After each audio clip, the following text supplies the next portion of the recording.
Hello बच्चों। ये है कक्षा 5वीं का 6वां पाठ चिट्ठी का सफ़र, जिसका ये 2 पेज की स्टडी हम पहले भी कर चुके थे। इस पर से वर्कशीट भी सॉल्व कर लिए थे, लेकिन आगे 2 पेज अभी बाकी है पढ़ना। इसलिए हम पहले पीछे का एक बार रिवाइज करते हैं कि हमने इसमें क्या पढ़ा था। उसके बाद हम आगे का देखेंगे कि आगे क्या दिया है। चिट्ठी का सफर, जैसा कि पाठ से ही पता चल रहा है कि हम चिट्ठी के बारे में पढ़ रहे हैं। चिट्ठी, तुमने अब तक कोई पत्र, कोई चिट्ठी अपने किसी दोस्त या किसी रिश्तेदार को लिखी है? मुझे तो नहीं लगता कि आपने लिखी होगी। फिर भी चिट्ठी लिखने के लिए हमको पत्र लिखना भी आगे सीखना है। पत्र लिखने के लिए सबसे बड़ी ज़रूरी चीज़ होती है, वो कोई भी आप लिफाफा लेंगे, अंतर्देशी या पोस्ट कार्ड, और जिसको आप पत्र लिखेंगे उसके पास पत्र को पहुंचाने के लिए सबसे ज़्यादा ज़रूरी होता है वो है डाक टिकट। डाक टिकट एक स्टैम्प होता है जो अंतर्देशी पोस्ट कार्ड या लिफाफे पर लगाया जाता है, जिसके जरिए ही आपका पत्र सही जगह पर पहुंच पाता है। और दूसरी चीज होती है वो होती है पता, सही पता, पूरा और सही पता। अब पते में सब कुछ लिखना बहुत जरूरी होता है। घर का नाम, नंबर, कौन सा नगर है, शहर है, स्टेट कौन सा है, और सबसे ज्यादा जरूरी वो है पिन कोड।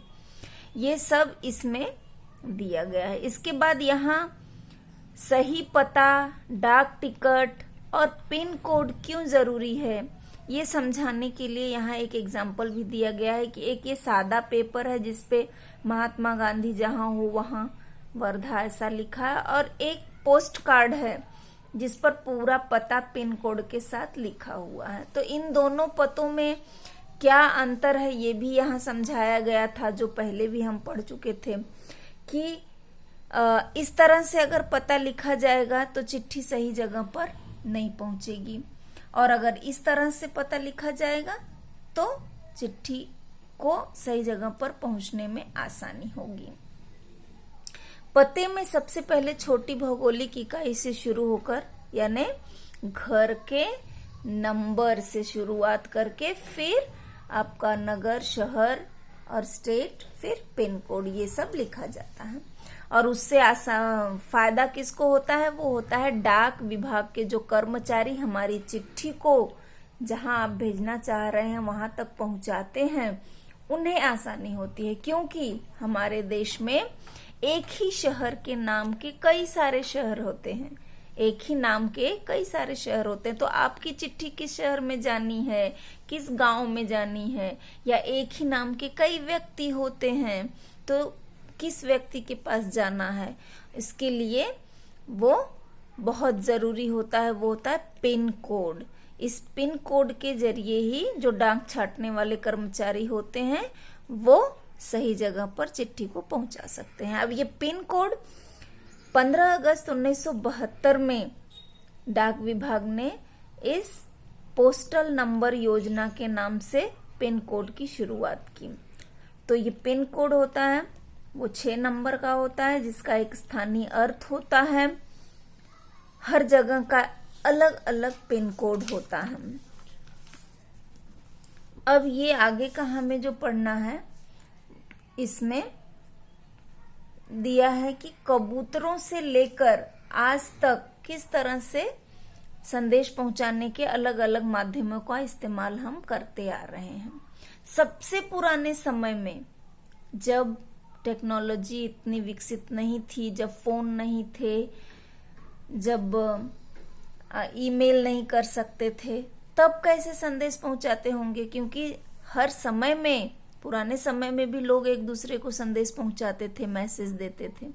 सबसे पहले पुराने समय में कबूतर ही ऐसे माध्यम थे जिनके द्वारा संदेश भेजे जाते थे। और उसके बाद हरकारा उसको वो उस आदमी को बोलते हैं, उस व्यक्ति को बोलते हैं जो संदेश पहुंचाने का काम करता था। ये हर कार्य पैदल ही आम आदमी तक चिट्ठी पत्री पहुंचाते थे। सिर्फ राजा महाराजाओं के पास घुड़सवार हरकारे हुआ करते थे, जो घोड़े से तेज रफ्तार में जल्दी से जल्दी समय में संदेशा पहुंचा देते थे। लेकिन ये जो हरकारे होते थे उन्हें बहुत सारी मुसीबतों का सामना करना पड़ सकता था। आप सोचो कि एक आदमी ऐसे समय में घोड़े से या पैदल 2-4 दिन का सफर करके एक संदेश दूसरी जगह तक लेके जा रहा है, तो रास्ते में उसको किन किन समस्याओं का सामना करना पड़ सकता है। सबसे पहले तो जंगली जानवर, क्योंकि दूर जाना है तो रास्ते में जंगल भी पड़ते हैं और जंगली जानवर भी पड़ते हैं, और उस चोर डाकू लुटेरे ये सब भी रास्ते में पड़ते हैं और इनका खतरा बना रहता है। और ये हरकारे आपको लग रहा होगा कि सिर्फ पहले थे, आज नहीं है। इस पाठ में ये बात भी स्पष्ट की गई है कि आज भी भारतीय डाक के माध्यम से भारत में जो दुर्गम पहाड़ी इलाके हैं, जहां बस गाड़ी आदि आसानी से नहीं पहुंच पाती है, वहां आज भी हरकारों के माध्यम से संदेश भेजे जाते हैं, चिट्ठी पत्री पहुंचाई जाती है। जैसे एक जगह का नाम दिया है जम्मू कश्मीर के लद्दाख खंड में पदम, यानी जिसका नाम जंस्कार भी है। जैसे कई जगह हैं जहां आज भी हरकारे डाक पहुंचाते हैं, चिट्ठी पहुंचाने का काम करते हैं। आजकल संदेश भेजने के कई नए नए माध्यम बड़ी आसानी से उपलब्ध हो गए हैं। डाक बांटने में हवाई जहाज, पानी के जहाज और जाने कौन कौन से साधन इस्तेमाल किए जा रहे हैं। डाक विभाग भी पत्र, मनी ऑर्डर के साथ ईमेल, बधाई कार्ड आदि लोगों तक पहुंचा रहे हैं। ये हो गई आज की बात, लेकिन बहुत पुराने समय से लेकर कबूतर एक ऐसे माध्यम थे। बड़ा ही दिलचस्प है कि एक समय था जब कबूतर संदेश पहुंचाते थे और आज हवाई जहाजों के माध्यम से संदेश भेजे जा रहे हैं। सोचकर आपको आश्चर्य होता है कि कबूतर जैसा पक्षी भी संदेशवाहक हो सकता है, लेकिन आपको जानकर हैरानी होगी कि कबूतर की सारी प्रजातियां, यानी सभी तरह के कबूतर ये काम नहीं कर सकते हैं। कबूतरों की एक प्रजाति है जिसे गिरहबाज या होमर कहते हैं। इसी प्रजाति के कबूतरों को प्रशिक्षित किया जाता है, उन्हें ट्रेनिंग दी जाती है और फिर उसके बाद डाक संदेश भेजने का काम वो बड़ी आसानी से कर पाते हैं। आखिर कबूतर अपना रास्ता ढूंढ कैसे लेते हैं, ये आपके मन में विचार आ रहा होगा। उसके लिए उन प्रवासी पक्षियों के बारे में सोचो और पता करो कि वे कैसे सैकड़ों मील दूर का रास्ता और सही जगह तय कर पाते हैं। प्रवासी मतलब जो ट्रेवलर होते हैं पक्षी, जो मौसम बदलने के बाद अगर बर्फ ज्यादा पहाड़ों में जहां बहुत बर्फ गिरने लगती है, बहुत ठंड बढ़ जाती है, तो वो मैदानी इलाकों में चले आते हैं और जब ठंड कम हो जाती है तो वापस चले जाते हैं। वो रास्ता क्यों नहीं भटकते? क्योंकि पक्षी भी समझदार होते हैं, उन्हें अपने रास्ता ढूंढने में कोई परेशानी नहीं होती। उसी तरह से कबूतर भी सदियों से संदेश पहुंचाने का काम करते आए हैं। अब आज जैसे कहा कि जम्मू कश्मीर के लद्दाख इलाकों में आज भी हर कार्य संदेश पहुंचाते हैं, उसी तरह से यहाँ ये भी आपको बताया जा रहा कि आज भी उड़ीसा पुलिस खास तौर पे जो होमर प्रजाति के कबूतर हैं उनका इस्तेमाल राज्य के कई दुर्गम इलाकों में, दुर्गम मतलब जहां जाना कठिन हो, जहां कोई आसानी से पहुंच नहीं सकता, ऐसे इलाकों में संदेश पहुंचाने का काम आज भी करती है। कानून व्यवस्था और संकट और अन्य मौकों पर संदेश के लिए ये कबूतर बड़े ही उपयोगी साबित हुए हैं। कबूतरों की संदेश सेवा बड़ी सस्ती होती है, उन पर खास खर्च नहीं आता है। इन कबूतरों का जीवन 15 से 20 साल का होता है और वे 8-10 साल तक तो बहुत अच्छा काम करते हैं। एक स्वस्थ कबूतर एक दिन में 1000 किलोमीटर तक का सफर तय कर सकता है।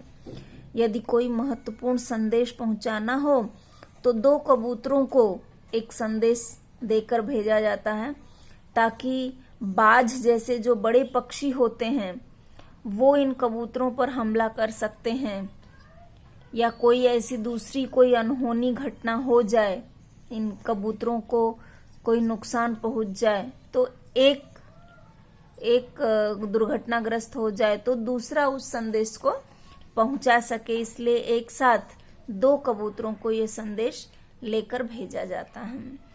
और इसमें नीचे एक ऐसी बहादुर कबूतर की कहानी पढ़ने के लिए आपको कहा जा रहा है, जिस किताब का नाम है ग्रे नेक, जिसमें एक कबूतर द्वितीय विश्व युद्ध के दौरान संदेश पहुंचाने का बड़ा ही बहादुरी भरा काम उस कबूतर ने किया है द्वितीय विश्व युद्ध के दौरान। इस कबूतर की कहानी नेशनल बुक ट्रस्ट में अंग्रेजी में छपी एक किताब में दी गई है। किताब का नाम है ग्रे नेक, जो कि इस किताब के हीरो का भी नाम है। तो इस तरह से आपको ये किताब पढ़ने के लिए कहा जा रहा है। ये किताब अंग्रेजी में ही है, इसका हिंदी में अनुवाद अभी तक हुआ नहीं है, तो आप अंग्रेजी में भी पढ़कर समझ सकते हो। आप तो इतने सक्षम हो, अंग्रेजी पढ़कर समझ सकते हो। किताब यहाँ मंगवा कर पढ़ने की बात हो रही है। आज किताब मंगवा कर पढ़ने की बजाय आप नेट पर भी ढूंढ कर ग्रे नेक ये टेक्स्ट बुक, ये किताब, ये कहानी ढूंढ कर पढ़ सकते हो। पढ़ो एक कबूतर ने किस तरह से द्वितीय विश्व युद्ध के दौरान अपनी बहादुरी दिखाई थी। तो इस तरह से इस पाठ में चिट्ठी का सफर जो ये पाठ है, इसमें डाक टिकट क्यों जरूरी होता है और सही पता लिखना क्यों जरूरी होता है चिट्ठी सही स्थान पर पहुंचने के लिए, पिन कोड की क्या अहमियत है, पिन कोड क्या होता है, उसका आविष्कार कब हुआ, कब से पिन कोड की शुरुआत हुई, और कबूतरों का क्या महत्व रहा है प्राचीन काल से लेकर आज तक संदेश पहुंचाने में। जो हरकारे होते हैं, एक व्यक्ति जो संदेश पहुंचाता है उसकी क्या अहमियत है संदेश पहुंचाने में, और आजकल इनका इस्तेमाल दुर्गम इलाकों में, पहाड़ी क्षेत्रों में, जहां किसी आम आदमी का पहुंचना कठिन होता है, वहां आज भी हरकारे और कबूतरों से मदद ली जा रही है। खासकर जम्मू और कश्मीर जैसे इलाके हैं, उड़ीसा के कुछ दुर्गम इलाके हैं, यहाँ आज भी हरकारे और कबूतर कार्यरत हैं। तो इस तरह से हमने चिट्ठी का सफर इस पाठ में पढ़ा। इस ग्रीन बॉक्स में आपको ये कहा जा रहा है कि बहुत लोगों को टिकट संग्रह करने का शौक होता है, यानी स्टैंप कलेक्ट करने का शौक होता है। धीरे धीरे इसमें टिकट संग्रह के अलावा डाक से जुड़ी और भी बहुत सी चीजें शामिल की गई हैं। इसको डाक का विज्ञान कहना गलत नहीं होगा, यानी जिस तरह से शरीर विज्ञान है, भौतिक विज्ञान है, रसायन विज्ञान है, उसी तरह से ये एक डाक विज्ञान है जिसमें टिकट संग्रह से लेकर डाक विभाग से संबंधित बहुत सारी चीजों का संग्रह किया जाता है। क्या तुम जानते हो इस विज्ञान को क्या नाम दिया गया है? आपको पता करने के लिए कहा गया है और यहाँ लिखने के लिए कहा गया है। यानी जो लोग स्टैंप कलेक्ट करते हैं और उसके बारे में लिखते हैं, उस किताब को क्या कहते हैं, उसका नाम क्या है, क्या नाम दिया गया उस विज्ञान को। ठीक है, आपको जानकारी कलेक्ट करके लिखना है। और अब इस पूरे पाठ पर आधारित वर्कशीट आपको सॉल्व करनी होगी। मैं इस पर से वर्कशीट आपको भेजूंगी। आपको अच्छे से एक बार टेक्स्ट बुक फिर से पढ़ना होगा, वीडियो देखना होगा और फिर उसको हल करना होगा। ठीक है।